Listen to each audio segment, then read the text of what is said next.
It was a slow day around the NFL on Thursday. So, for today's episode, we're going to look back at free agency and give you my top five signings and also look ahead to the NFL draft, five important things to watch, and the owners' meetings, five important things to watch over there as well. NFL Spotlight starts now.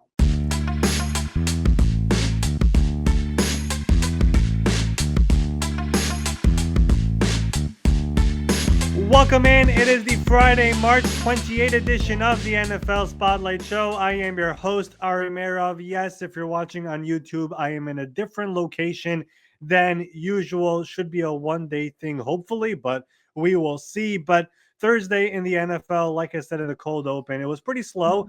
MLB opening day, we had March Madness, a bunch of other sports going on, but the NFL rather quiet here in the offseason, a bit rare for that to happen. So I thought for today's episode, we'll do something a little bit different. Let me bring in my good friend Ben Allen. Ben, what is going on? It's kind of weird being on the screen from a different place, but here we are. But the show rolls on. Well, I told you shouldn't burn down the office just yet. You gotta wait till later for that kind of thing. So I don't know. You gotta wait till the dead of the off season before you're gonna commit arson. So anyway, let's get to the fun lists of the day. Like you already said, slow news day, so it's fun to do these kind of things. Let's start with the signings. So we obviously saw a very chaotic free agency period that basically before free agency even began. Then we've hit a lull. Most of the guys that are the top guys are off the board. Technically, free agency is never really over. But what were your favorite five signings that we have had so far? You know, Ben, I've wanted to do this really ever since that first wave of free agency ended and like kind of recap some of my favorite moves that happened, but we never got a chance to do it. Like we know the NFL just goes on and on and on. The news cycle never ends. Finally, it came to a halt yesterday, so we're going to do it now. But the five signings that I like the most, I'll start with a really under the radar one to me. The Eagles late in free agency signed Azeez Ojulari from the New York Giants. 1 year deal, 3 million, could be worth up to 4 with incentives. And this is somebody who, during his time with the Giants, there were some injury problems, but he kept on getting to the quarterback. Like we always talk about the Giants defensive line with, Dexter Lawrence and Kayvon Thibodeau and, Brian Burns, who they traded for last year. But Azeez, being a former second round pick, he is somebody that when he was on the field really was able to get to the quarterback. In his rookie year, 8 sacks, second year, 5.5 sacks, a bit of an injury riddled third year, only 2.5. But this past year, played in 11 games, had 6 sacks. And now he did not have the market that he was expecting. He did have more money offered by some other teams. I know the Bengals also had some interest, but once he realized he was not getting the multi-year offer, go to Philadelphia, join there, and be with a team that has, Jalen Carter and Jordan Davis and that defensive line, and basically have a chance to replace Josh Sweat and come back to free agency next year. So I loved that signing for Philadelphia, bringing him in, and I think he'll be back on the market next year, getting a much bigger contract. Najee Harris going to the Los Angeles Chargers, another player who did not have the market he was expecting. 1 year deal, 5.25 million is the base. He can make over $9 million with incentives, but 4 years in Pittsburgh, over 1,000 yards each year. Those numbers are a little bit inflated because of the amount of carries that he got. But the Chargers last year, they had J.K. Dobbins, they had Gus Edwards, they let Gus was released. J.K. is still a free agent because he's been asking for too much money. And they were like, you know what?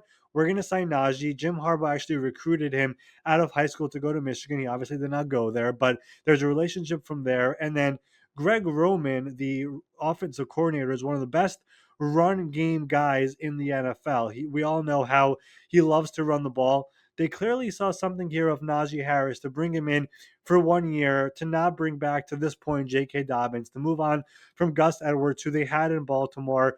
Joe Ortiz, of course, the GM there, had him in Baltimore. John Harbaugh, Jim's brother, had them in Baltimore. They were, J.K. was amazing last year in L.A., but they were like, you know what, we're going to pivot to Najee, and he's going to join this team and this offensive line, which they're going to run the ball like they did last year. The offensive line, the bookend tackles with Rashawn Slater, with Joe Alt. I mean, they're going to be aggressive. They're going to be physical. And Najee is going to have a chance over here where he did not get any of those multi-year offers he was expecting, But now he joins LA and will have a chance over here to have a big year. And I think he will with Greg Roman as the OC, with Justin Herbert at quarterback, and the team also adding more receivers now, most likely here in the offseason, which will also open up the passing game, which should also help the running game as well.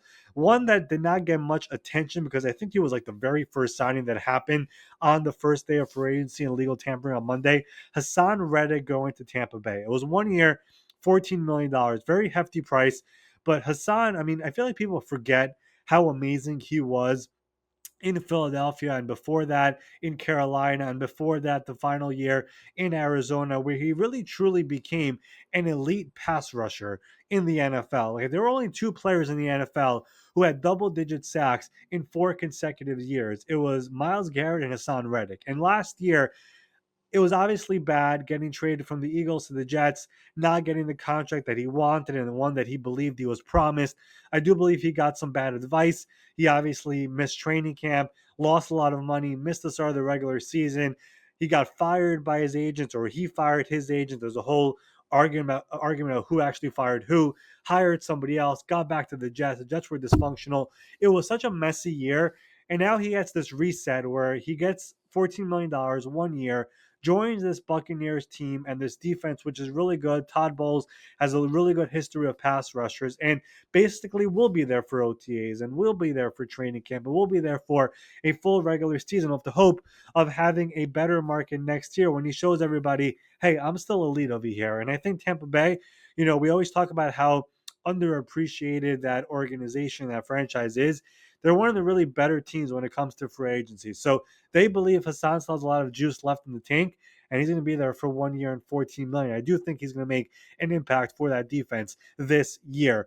The next one over here, Devontae Adams going to the Los Angeles Rams. I mean, the Rams, there's part of me that gives me some flashbacks to when they signed Allen Robinson. It was such a failure, and there was so much excitement for that one. But Devontae is still an elite receiver. I mean, we saw it at times this past year with the Jets. We saw it at times with the Raiders with the mediocre quarterback play that he had over there. I mean, Sean McVay saw something in him that he was like, we must get this guy. We're going to move on from Cooper Kupp, and we're going to give him $23 million a year, 2 years, $46 million. And if you hear the stories about how Sean was recruiting him, Devontae Adams was in Japan. He was with, I don't know if it was family or it was a business thing or whatever it was, but he was like, my agent will keep me posted on free agency and whatever happens, happens. He was getting bombarded by Sean McVay with text messages, with videos, with him showing film work of what he could do in the Rams offense. And Sean is basically talking in the background as if he's like a commentator and saying like, Devontae, if you're going to be here in LA in the good weather and Matthew Stafford and you have Puka Nakua, and he sold him on that. And Devontae in Japan told his agent like, I think I'm taking this deal. I'm going to go to LA. I'm back on the West Coast, which is what I wanted. I want to be with a winning organization. This checks off all the boxes. And now you put him with Puka Nakua, with this offense, with Matthew Stafford back.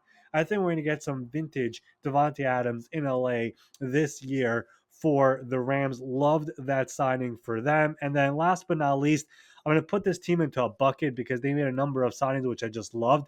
The Denver Broncos and what they did. Three big outside signings that they made. Evan Ingram, the former Jaguars tight end, Dre Greenlaw, the 49ers linebacker, and Talanoa Hufanga, the 49ers safety. First of all, three guys who are all great people, great locker room guys who are going to fit that culture and what they're building after winning 10 games last year. But Evan Ingram, when you look at him, his time with the Giants was a bit of a disappointment, ends up in Jacksonville, and he really like resets his career. And he became one of the better receiving tight ends in football. And this was a new regime in Jacksonville that basically was like, we don't really want to pay him $14.5 million this year. We're not going to be using, that type of a tight end in our scheme of Liam Cohen. So they moved on from him. But it was just a couple of years ago where he had 114 receptions and over 900 yards. Last year, missed some time, played in only 9 games, had 47 receptions still. Sean Payton, their head coach at the combine said, we're looking for somebody who could be our joker to this offense. And Evan is somebody you could line up inside, you could line up in line, you can put him in a slot, you can put him outside, you can move him around the formation. He's going to be used heavily in the Sean Payton offense. Love that sign. And both of the defensive signings, I mean, Dre Greenlaw came back late last year from that torn Achilles that he suffered in the Super Bowl. He showed that he was still healthy in that limited action that he had last year at the end of last year in San Francisco. And this is a player that even after he committed to signing with Denver, the 49ers were running after him and saying, like, undo your decision, come back to us, we need you. And he was like, I gave my word already to Denver and I'm going to go there. Hufanga, some injury concerns for sure, but he was an all-pro a couple of years ago. They needed somebody else on the back end of the defense. And all in all, when I look at this Broncos team and you think about it for a second, there are no real holes on this team. I mean, quarterback, they figured it out with Bo Nix. The running back room, I think it's a little bit of a question mark, but I said this earlier this week. They're going to address it in the draft, and Sean Payton has aggressively been scouting all the running backs, very deep running back draft class, looking to find which one fits his scheme the best. And trust me, they're going to find their guy. I mean, Sean found Alvin Kamara in New Orleans. He, of course, drafted Reggie Bush years ago there. Like, he has found running backs over the years that fit his scheme. He's going to find one in this draft who's going to have 1,000 yards this year. I mean, receiver room, Cortland Sutton, Evan Ingram at tight end, the offensive line, the entire offensive line is set up. Defensive line, we had Zach Allen on the podcast this week. You heard him talk about all the players he has there: DJ Jones, John Franklin Myers, Nick Bonito. Linebackers, of course, they just added Dre Greenlaw on top of what they have in the secondary with Patrick Surtain, the defensive player of the year, and the rest of the defense that they have there. I mean, this is a team that is truly loaded top to bottom over here in New Orleans, in Denver. And of course, what Sean built in New Orleans, he has essentially been regrouping it over here in Denver. And of course, they even hired somebody like a Darren Rizzi, one of the best special teams coordinators, to take over that special teams unit as well. So I loved what they've done over here this offseason. And I know I'm supposed to pick one player, but I'm going to pick a full team over here for this last choice for this one. Thanks, Ari. One person, full team. That's fine. It's great to be able to build your team through free agency, but it's also great to be able to build them through the draft. And we are a little less than a month away. April 24th, Thursday night, will be the first round of the 2025 NFL draft. What are 5 things that you have your eye on right now?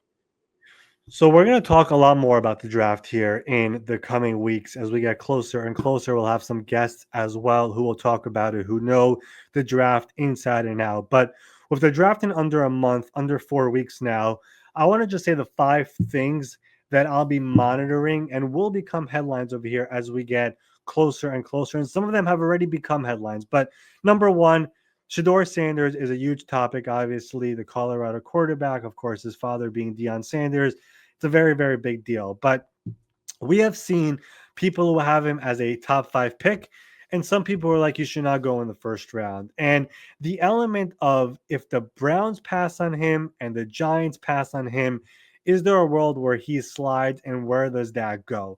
That element of the draft is fascinating to me. The Titans right now picking number 1.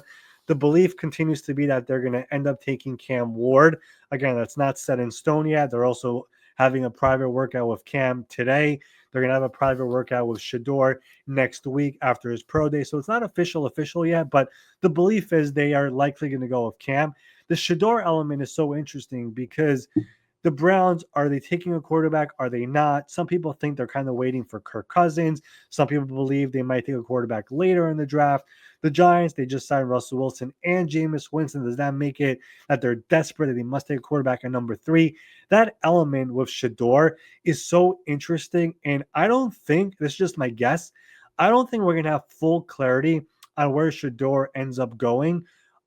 Like, even when Thursday night rolls around for the draft, I don't think we're going to know what's going to happen. That's going to be one of the bigger question marks going into that night. Like, I could see a scenario where, Cam is going 1, that's set in stone, but we're going to be like, what are the Browns doing? Are they taking Abdul Carter? Are they taking Travis Hunter? Will they take the quarterback? Like, that could literally be the talking point once we get to round 1 on Thursday night in under 4 weeks. Topic number 2 over here for me is going to be Jackson Dart, the other quarterback over here in this draft. I mean, going into this process, there was a lot of talk that Jackson Dart is more of a second round, third round guy. Now, that could still end up being the case, but there's been more and more buzz about him going in the first round, a team maybe trading back into the first round. How real is that? Like, I have not been able to figure out where that exactly is. Like, people in the NFL, there are people who are like, he could be this year's Bo Nix, where last year, if you remember, a lot of people were calling Bo Nix a second round pick. He was not supposed to be one of the guys going in the first round.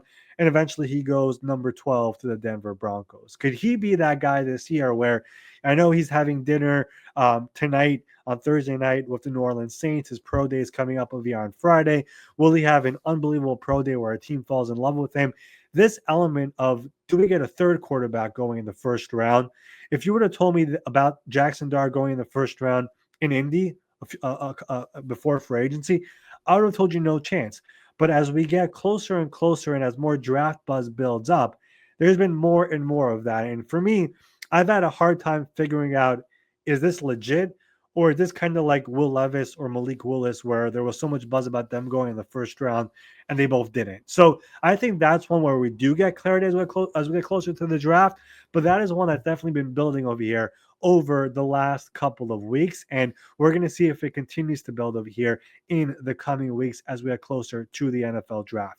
The next one over here, it's also a little bit quarterback related here, but the Los Angeles Rams, are they going to be in the quarterback market? Of course, they brought back Matthew Stafford this year. It's crazy. I've not really talked about this, but that Stafford contract got done on the Friday of NFL Combine. I have access to all NFL contracts once they're put into the NFL database. That Stafford contract has not been published yet in the database. So I have not even seen what the exact structure is. I was told when the deal got done, it's a 1 year deal with a significant raise around $45 million, but no guarantees in 2026. I have not seen that contract yet to say that it's 100% true. And what I heard is all the way factual. So, for whatever reason, I don't know why they've not officially processed it to the league, unless they're hiding something or whatever it is, or they don't want teams to know anything. Those terms were not yet released. So that's making me wonder, are the Rams going to be in the quarterback running over here when we get over here towards the NFL draft? Last year, there was a lot of talk about the Rams when Matthew Stafford was negotiating his new deal, which didn't end up happening. There was talk about them taking a quarterback. I believe they were picking at 17, 18, or 19, maybe Bo Nix, maybe Michael Penix. Of course, all those quarterbacks did not end up falling to them, so we never really got an answer to that. But there was the belief that the Rams did work on all the quarterbacks. Now, this year, again, if this Matthew Stafford contract is really a 1 year deal, and looking at the Rams roster, which is just super young, they moved on from so many veteran players over these last couple of years.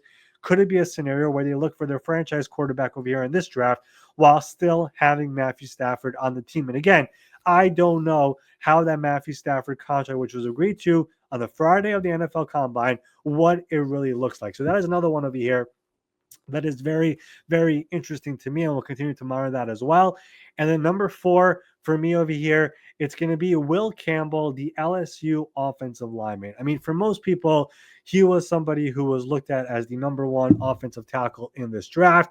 And then the NFL Combine comes around, and he measures in, and his arms coming at around 32.5 inches. NFL teams prefer their offensive tackles to be at 33 or 34 inches. His pro day was this week, and it becomes 33. Now, becomes kind of the wrong word, but there were a number of offensive linemen who had shorter arms at the combine, and then the Shrine Bowl and the Senior Bowl and their pro days, it was all the same number, a little bit longer. So for whatever reason, the NFL combine, whatever measurements happened there, whether that was wrong or something is up, I'm not really sure what it is. But when you look at the film for Will Campbell, everyone agrees that this is a mauler. This is a tough guy. This is somebody who's great in pass protection and as a run blocker and could be an elite offensive lineman in the NFL. There are some people who think he's more of a guard at the next level than offensive tackle. Will Campbell and his agent, Eric Burkhardt, have been telling teams he's only going to be a left tackle, and that's the position he's going to be. So the question really becomes, is that something that's going to affect him over here in this draft? You look at number 4, the Patriots, they need a left tackle. What do they think of Will Campbell? Or will there be another team out there that's like, you know what? We're not comfortable with this situation. The arms is actually a problem for us. And we're going to go ahead and take a different player over here, like the Missouri offensive tackle, Armand Membu. So that is a question over here that we're going to be watching throughout the draft process as well. For the most part, again, when it comes to film and all that, Will Campbell is a stud and is an amazing offensive lineman. But this is something that people are going to ask about, and we'll see what ends up happening as we get closer and closer to the NFL draft. And lastly, the running backs. I find this to be the deepest running back class that we've had in a very, very long time. We saw last year and the last couple of years, for example, Jahmyr Gibbs going in the first round, the impact he's had for the Lions offense. We've seen last year for agency where people are trying to devalue the running backs. Saquon Barkley going to Philadelphia. Look at the impact he had. Derrick Henry going to Baltimore. The impact that he had. Josh Jacobs going to Green Bay. The impact that he had. I think some teams around the NFL are like, you know what? If there's a special running back out there, these guys could be difference makers for our offense. And you look right now at this draft, Ashton Genty, running back, I think he goes potentially as high as the top 10. And then from there, how many more running backs go in the first round? I think Omarion Hampton from North Carolina, I think he has a good shot of going here in the first round. I would keep an eye on him as somebody for the Denver Broncos. I think he makes a lot of sense for a team like that. So that's at least two running backs that could go here in the first round. And frankly, it would not surprise me if we even get a third one as well over here in this draft. So this is a year where over the last couple of years before that, running backs in the first round, it's a sin. Don't do it. You don't have to pay these guys. They don't. You can find guys in the fifth round, the sixth round, the seventh round. Does it come back this year where we might find a number of running backs going in the first round? I think we for sure get two. And I wonder if we might even get another one to sneak in as well. So those are the five things over here that, at least for the NFL draft, with under a month to go, that at least I am keeping an eye on. And again, we're going to have more draft talk over here in the coming days and weeks on NFL Spotlight. And finally, let's talk about the NFL's annual league meeting, which is taking place next week, aka the owners' meetings. What are 5 things that you're going to be watching out for there? All right, so the owners' meetings every year, it's kind of the bridge from free agency to the draft. Like that's like the middle point where, we have the NFL Combine where everyone is there. The owners' meetings is the next point where owners are there, GMs are there, head coaches are there, and there's a lot of meetings going on, rule proposals, and the NFL and the budgeting and all these different things that goes on over there. But this is also a time where head coaches and GMs, for the most part, they also speak to reporters and they have their media sessions. Usually, it's done over breakfast. I heard they might be ending that this year. But one of the things that I'll be watching is Mike Tomlin, the Steelers head coach. We have not heard from him so far this offseason since free agency started.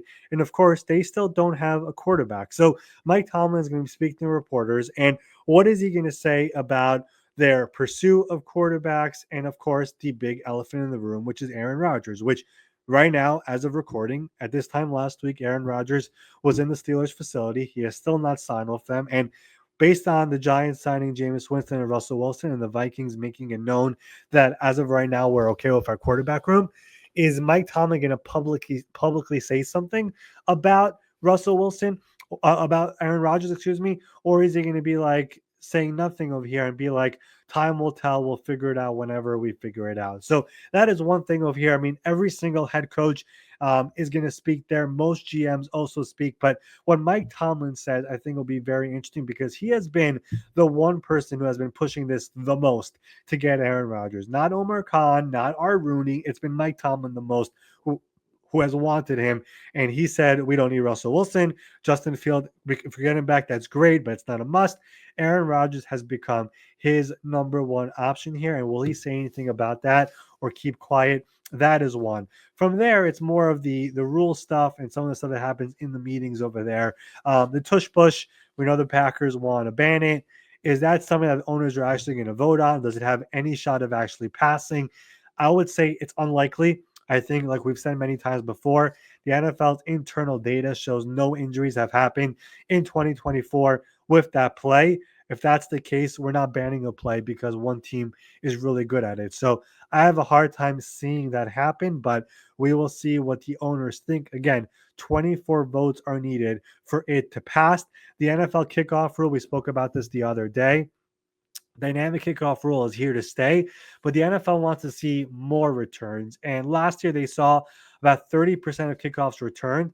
They are going to potentially change it now that if you kick it out of the end zone, the offense is going to start at the 35 instead of the 30. And they believe by doing that, more NFL teams are going to kick it short of the end zone and force a return, which of course could lead to more action. So the NFL believes if they make that rule change and the NFL owners approve, we're going to see potentially double the amount of returns that they had last year. And they were also very happy with the injury rate dropping last year with this new dynamic kickoff rule. So I would expect that one to pass over here next week. The NFL media stuff is also something that always drops during owners' meetings. It's not something that they kind of reveal is going to happen, but we potentially could have stuff happen like the NFL announcing Hard Knocks. And last year they announced that we're doing 4 teams from one division are all going to be in the in-season version. And last year at the owners' meetings,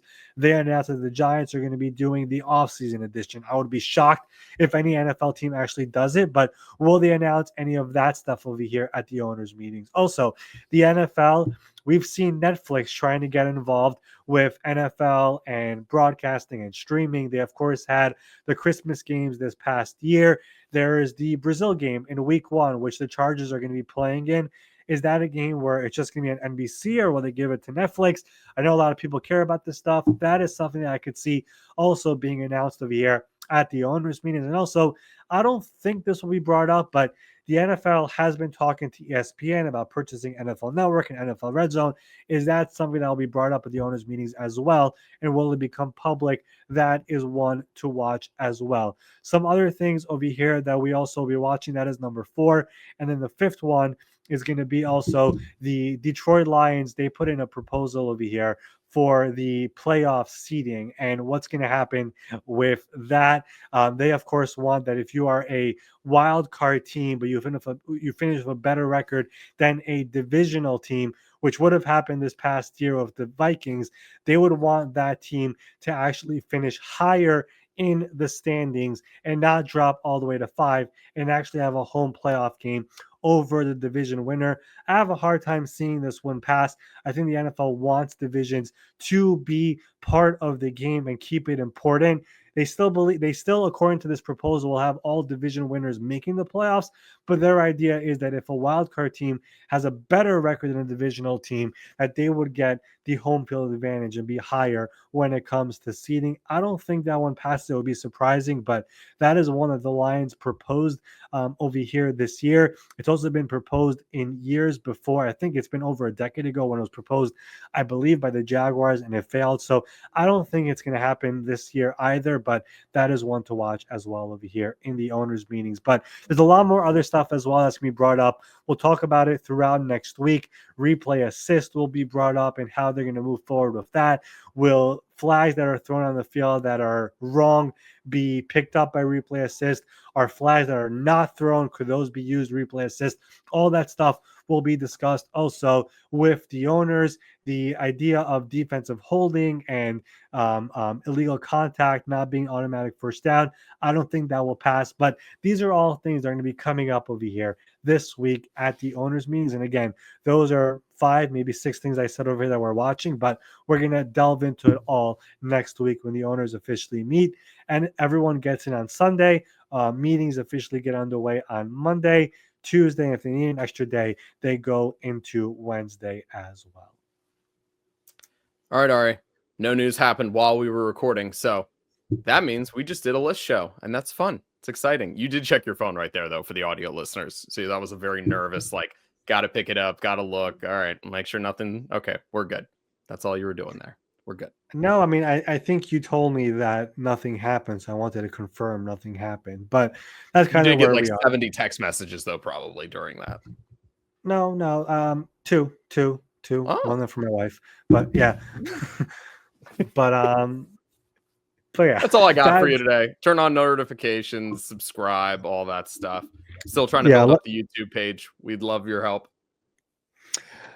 Everyone should subscribe to YouTube. Like I've said many times, it is free. Do that. Ben, like my mouth is so dry from talking straight. We got to have you interrupt sometimes whenever we do these long ones. Yeah, and now you're holding the mic too tight, so everyone at home's getting blasted their ears out. This is really, really good, high quality podcasting. Definitely Again, subscribe to the YouTube.